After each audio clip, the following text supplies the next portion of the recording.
Good evening and welcome to another episode of Transforming Agriculture in Nigeria. Let me use this opportunity to thank the Federal Ministry of Agriculture and Rural Development and to you, our esteemed viewer, for staying with us throughout the year 2021. In this year 2022, we still remain committed to the vision of this administration of making agriculture an alternative income earner in its economic diversification drive. And so, we shall continue to bring you up-to-date information about the ministry while highlighting the rich potentials of Nigeria's agricultural sector. In this episode of the program, we are focusing on the rich potentials of the fishery and aquaculture subsector in Nigeria and the effort of government and the private sector in developing these potentials. But before then, we will bring to you news from the ministry and other agricultural-related activities. I am your anchor, Gabriel Ujile. Keep watching.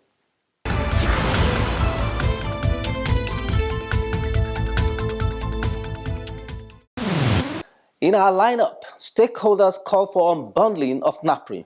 Also, International Food Policy Research Institute pledges support for the implementation of agricultural policies. Details will come your way shortly. Stay with us.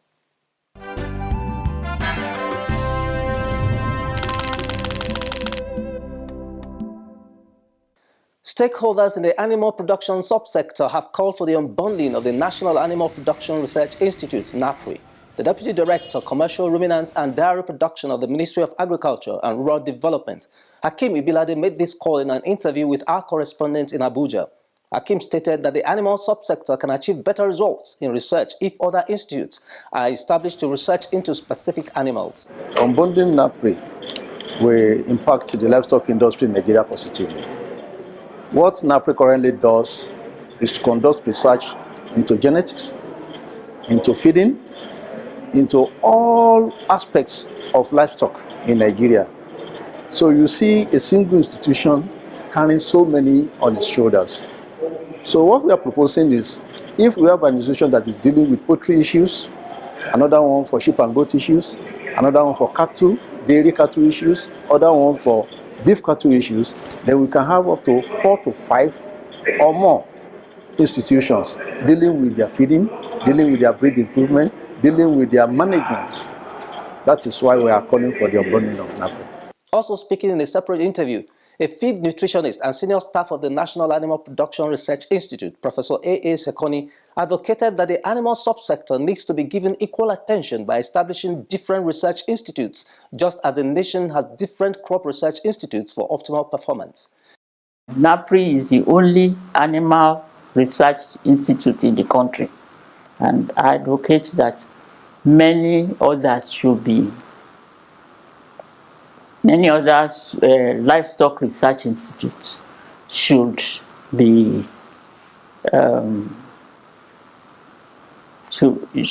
established so that we can move forward in our livestock. We are lacking behind in livestock, unlike the crops that they have a lot of research institutes.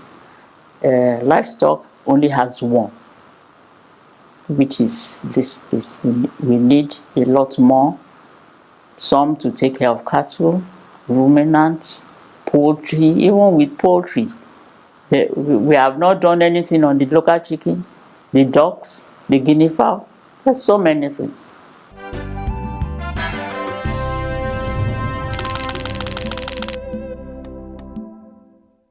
The International Food Policy Research Institute, IFPRI, has reinstated its commitment to support federal and state governments in the formulation and implementation of agricultural policies.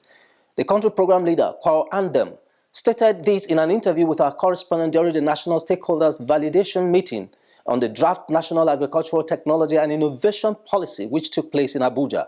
He said that IFPRI has been providing support for the ministry and other relevant stakeholders in the area of agricultural policy formulation and analysis of implementation since 2007 and will continue to lend support.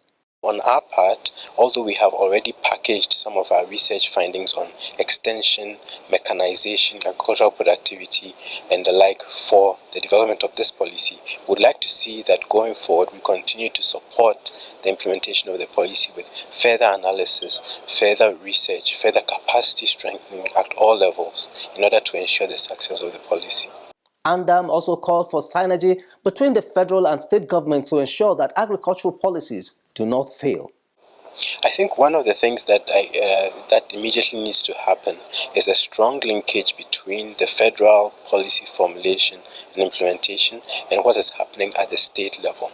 We have been pleased within our agriculture policy activity to support policy making at the state level.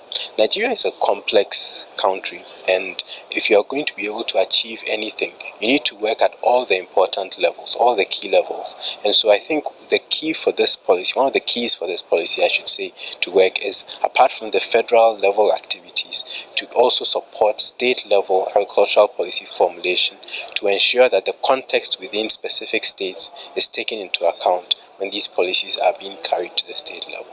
All what we did here is mechanized. It's back to land, back to agriculture. I can supply the milk factories for milk. That's the new norm for employment and for wealth creation. Get your piece of the action.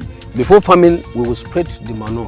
There to take on agribusiness. They have been working in terms of making sure they give us new breeds. Seize the opportunity you have been waiting for. Watch Transforming Agriculture in Nigeria, showing every Friday at 8:30 p.m. on the NTA network service. Fish has high protein, various vitamins and minerals, and is consumed globally as a choice cuisine. Nigeria comes second in fish production in Africa. However, Nigeria depends largely on fish importation to meet its local demand due to the large market for fish. The only way to meet local demand without importation of fish into the country is to increase production. In our next segment, Record of the FDA, we are focusing on the effort of the Ministry of Agriculture and Rural Development to develop the sector and increase local production of fish. Keep watching.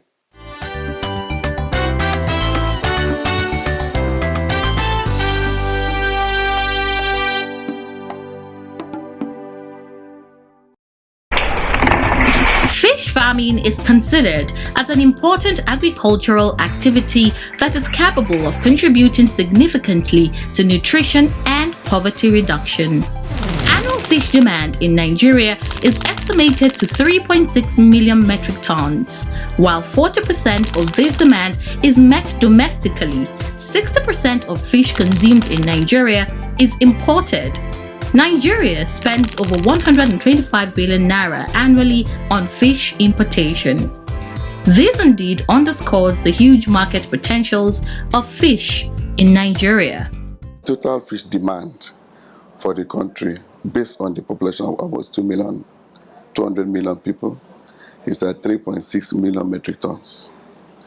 But the total production as for this year, because of the coronavirus, is 1.1 metric tons. And the gap of 2.5 metric tons is supplemented by the import. But as a department in the area of aquaculture, we try as much as possible to see how we can also assist the youth, the women, to go into fish production by encouraging them to establish clusters, fish farm estates, and also look at the whole value chain from production, processing, and marketing. Engaging in the fishery subsector of the agricultural sector involves fish farming, fish processing, fish marketing, consultancy, training, among others. In an effort to develop the fish subsector in Nigeria and prevent importation, the Federal Ministry of Agriculture and Rural Development has taken a giant step to increase fish production in Nigeria. What we do is to develop a program that we call backward integration for all these big-time, importers. If you want to import fish, you must go into backward integration. And what is the policy of backward integration? The policy of backward integration is to encourage these big-time importers to have big farms, establish big farms, employ our people, so that they will go into, increasing the fish production in Nigeria. The ministry is also having continuous stakeholders engagements to boost production of fish locally. One of such engagements was the 2021 National Fisheries Development Committee meeting held in Karu area of Nasarawa State, where stakeholders in the fishery and aquaculture industry, drawn from different states of the Federation, converged to share ideas on how to increase fish production in Nigeria to meet local and export demands. To boost local production in order to reduce imports, the ministry has put in place measures to reduce fish importation and generate employment, food nutrition, security along the value chain process. In this regard, government is encouraging back integration through commercial aquaculture production, that is the pond and cage culture for local consumption and export. It is gratifying to bring to your notice measures the federal government has introduced to enable the fishery subsector gain the desired prominence. These measures include establishment of vessel monitoring system in Lagos and Abuja to monitor and control illegal, unreported and unregulated fishing along Nigeria continental shelf. Fish storage, processing and marketing projects to increase shelf life, keeping quality and curtail post-harvest losses of fish and fishery products. Another area to boost local production is through research. In this regard, research institutes are also working towards developing hybrid fish. We did a lot of research in collaboration with Neoma in Lagos, NIFRI in New Busa. And then we came up with technologies that cut across the value chain of fish. One, we were able to develop technology of improved, high-yielding variety of fingerlings that were made available to farmers. That within 4 to 5 months, with proper best aquaculture practices, a farmer is to get up to 1 to 1.5 kg of fish. That was developed and passed to farmers. Other major components of fish farming and marketing include fish feed and fish processing. In this regard, the research institutes in Nigeria have also developed a local fish feed and fish processing technologies that are suitable to meet the needs of farmers. If you are going to feed 1,000 juvenile, you need roughly about 65 bags of this 15 kg. That is projected quantity of feed that you need. So at the end of the day, by the time you put it together, it's where that your profit are all gone. So during the WAP program, we were able to develop technology of producing good fish feed that can compete with the foreign one, and farmers are getting very good yield from it. That has increased their productivity. Also, the issue of post-harvest losses, we were able to develop smoking kill that can dry fish within the shortest time of 8 hours.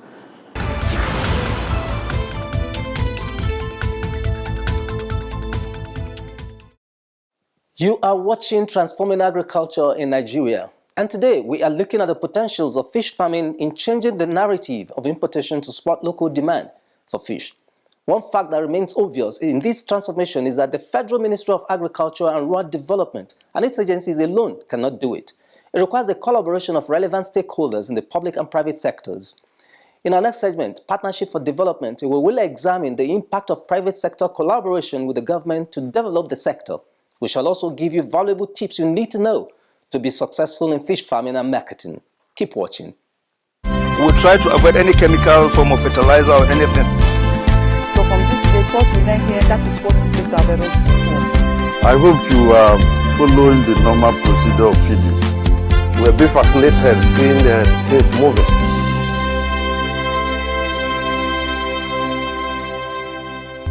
The Federal Ministry of Agriculture and Rural Development is working in collaboration with Food and Agricultural Organization and the Nigeria Institute of Oceanography and Marine Research, as well as private sector, to enhance fish production in Nigeria. The CCAF, the FCWC, these are West Africa with the headquarters in Ghana. It's also assisting. It's also training in Nigeria. Apart from that, they also have a VMS, vessel monitoring system in Ghana, which is also assisting us to monitor the vessel that is in the waters of the West and Central Africa here. Apart from that, we also have other programs that we interact, and also they are also assisting us in training program, training our farmers, capacity building, empowerment of our farmers, and we also deal with the cooperative organization. The cooperative also train the cooperative organizations. The private sector is a major key player in fishery and aquaculture subsector. For those who cannot afford to go big scale, they can start at a small scale. It is a venture that retirees and even the working class can venture into. Aquaculture or fish farming is something that you can practice anywhere, even in your parlour. Get a jerrycan of water and put fish there and start changing the water and feed the fish. The fish will grow. With the insecurity right now that we cannot go far away, to farm again, I believe the emphasis should now, should be taught. The time has come now for us now to start focusing on aquaculture. Our crew visited Kamin Animal Care in Sabo area of Kaduna State, where some Nigerians in the private sector have ventured into fish farming. They share their experiences as fish farmers. For Mr. Jeremiah Kamin, the CEO of the farm, passion plays a significant role to attain success in fish farming. I now started fish from a bathtub. And from the beginning, I wasn't enjoying it because it was very difficult. There's no capital. But as I was doing it, I encountered losses, but I did not give up. I got a work into bank. And while I was doing the work, I wasn't happy, because I feel something is missing. I need to go back to what I enjoy doing. It takes 4 to 5 months for fish to reach the stage for consumption.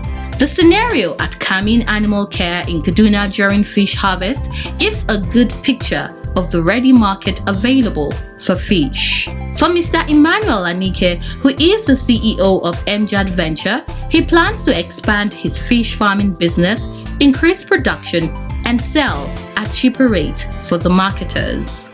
In terms of expansion, to get a big playland, build more ponds, piggery house, and poultry farms, then employ more workers, because I cannot do it alone. Understand? In order to prosper the business and make people benefit from it. And also because we sell to the wholesale, we sell wholesale, and those that buy wholesale go and sell to the retailers. So when we expand, we also make the cost to come down, so that those that are buying, the price can come down for them. For the market women who come here to buy fish, the business is quite challenging, but they remain resolute. Their only call is for government support through training and the provision of grant to expand the business. For now, I can sell 20 or 50. But if government can help me, I can be rearing fish too and be selling from it. Yes, I can be rearing fish and be selling from it. At least I will not have problem of like now we are dragging fish here.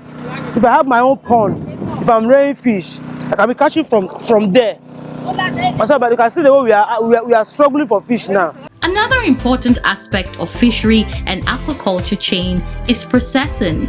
Processing prevents post-harvest losses and satisfies the need for fish at any point in time.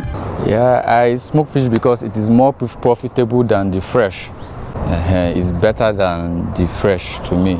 So this one is more profitable, and that's why I do it. And I sell for people and I smoke for people at the same time. I package for people and sell out. Fish farming has the capacity to create jobs for unemployed Nigerians. A practical evidence is the Kamin Animal Care that has 8 direct staff, over 10 core members, and IT students working in this farm. We have 2 securities. Then we also have boys that they work inside the hatching. I have 2 boys that work there. And we have boys that they feed the fish. And also boys that they demote the fish pond. Because you will demote the fish pond and treat the fish pond before you put fish.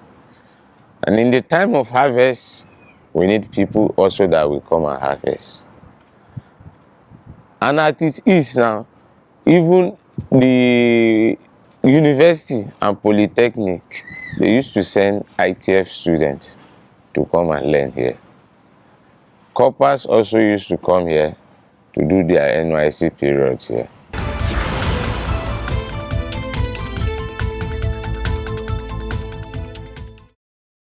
For some Nigerian youths who are into the fishery and aquaculture business, getting the knowledge and the skills are not the major challenge, but the fun to start or expand the business.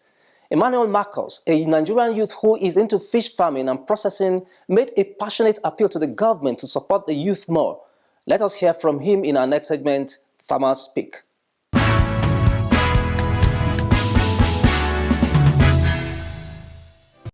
So many people will have the knowledge. Some people will have the skills, but they don't have the money to start the farming. You understand? So I would say it's just financials that is the problem for we youths that want to do fish farming.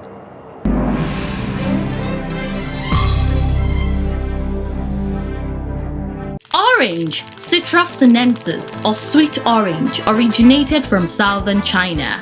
The earliest mention of the sweet orange was in Chinese literature in 314 BC.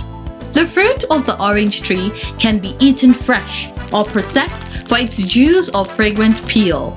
Orange flesh is 87% water, 12% carbohydrates, 1% protein. Orange contains negligible fat. Its flesh provides 47 calories and is a rich source of vitamin C. Orange trees are widely grown in tropical and subtropical climates for their sweet fruit. Like most citrus plants, oranges do well under moderate temperatures between 15.5 and 29 degrees centigrade and require considerable amounts of sunshine and water. As of 1987, orange trees were found to be the most cultivated fruit tree in the world. As of 2012, sweet oranges accounted for approximately 70% of citrus production. In 2019, world production of oranges was 79 million tons, led by Brazil with 22% of the total production, followed by China and India. According to the Food and Agriculture Organization FAO, in 2018, Egypt dominates the African production volumes with 2.75 million tons, followed by South Africa, which has a total production of 1.69 million tons. Major orange producing states in Nigeria include Benue, Nasarawa, Kogi, Ogun, Oyo, Osun, Ebonyi, Kaduna, Taraba, Ekiti, Imo, Kwara, Edo, and Delta.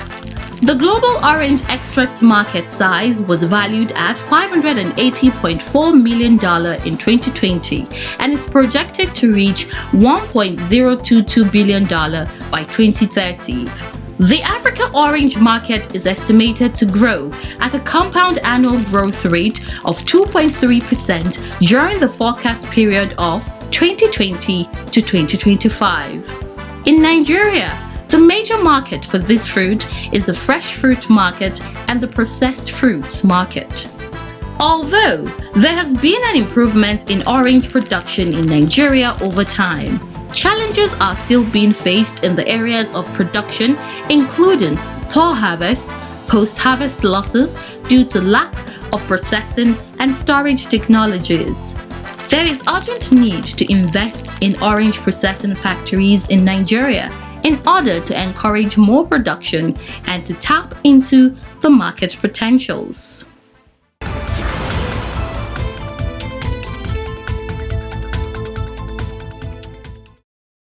That is our package. Take a decision today to seek for knowledge of fishery and aquaculture in order to contribute your quota to the development of the subsector to improve your livelihood and job creation. Together, we can produce more fish to meet the local and export demands. And by so doing, we can strengthen the Naira. This is the much we can take on this episode. Join us again, same time, same station next week. Bye for now.